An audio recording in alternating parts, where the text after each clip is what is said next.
déjà contribué avec les commissions nationales et les programmes DDR de plusieurs États membres des Grands Lacs à l'élaboration d'une procédure opérationnelle standardisée, appelée SOP, destinée à harmoniser les pratiques en matière de désarmement, de démobilisation, de rapatriement et de réintégration et de stabilisation. Ce SOP a déjà été approuvé au niveau technique par les chefs des commissions et des programmes nationaux compétents. La prochaine étape est politique. Nous souhaitons que cette initiative soit inscrite à l'agenda des instances décisionnelles de la conférence internationale de la région des Grands Lacs, CIRGL en sigle, afin qu'elle puisse être examinée par les ministres compétents, puis adoptée par la conférence des chefs d'État et des gouvernements. À cet égard, le leadership de son Excellence, M. Félix-Antoine Tshisekedi Tshilombo, président de la République, président du comité de pilotage et président en exercice de la CIRGL, constitue une opportunité historique. Sous son impulsion, la République démocratique du Congo peut proposer au continent une vision renouvelée du DDRCS fondée sur l'appropriation nationale, la coopération régionale, la stabilisation des territoires, la restauration de l'autorité de l'État et le développement des communautés. Cette vision pourrait devenir une référence commune pour les États de la région et contribuer à renforcer la cohérence des mécanismes régionaux de paix. Je voudrais également inviter l'ensemble des partenaires techniques et financiers, les Nations Unies, l'Union africaine, la CSC, la Banque mondiale, l'Union européenne, les institutions de sécurité, les universités, les médias et les organisations de la société civile à accompagner cette dynamique. En signant ce protocole, nous ouvrons une nouvelle étape de notre coopération. Une coopération qui dépasse les frontières administratives pour devenir un instrument de diplomatie de la paix, d'intégration régionale et d'influence stratégique.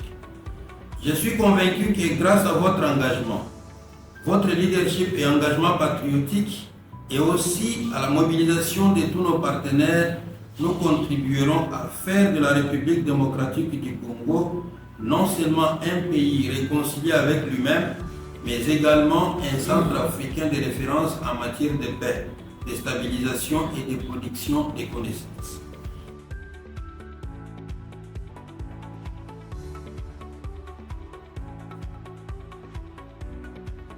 Le ministère de l'intégration régionale est tenu, au regard de cette attribution, de prendre des initiatives, de mener des actions axées notamment sur la prévention, la gestion et la résolution des conflits armés, particulièrement ceux revêtant un caractère transfrontalier et particulièrement ceux revêtant un caractère transfrontalier. Pour relever les défis dressés sur cette trajectoire, il faudrait une collaboration toute particulière avec d'autres structures concernant le PDDRCS, quoique structurellement focalisé sur le champ national, comporte une dimension régionale qui lui permet de prendre en charge des facteurs exogènes, des crises sécuritaires internes. Parmi les facteurs exogènes de la reproduction de la sécurité, il y a notamment des actes d'agression, ainsi que l'activisme des armées étrangères. Parmi ces derniers, il y a entre autres les ADF, Forces alliées démocratiques danaises, il y a les FDLR, les Forces démocratiques de libération Rwanda, et il y a les FNL, les Forces nationales de libération, Forces et les Red Tabara, qui sont également une force rebelle.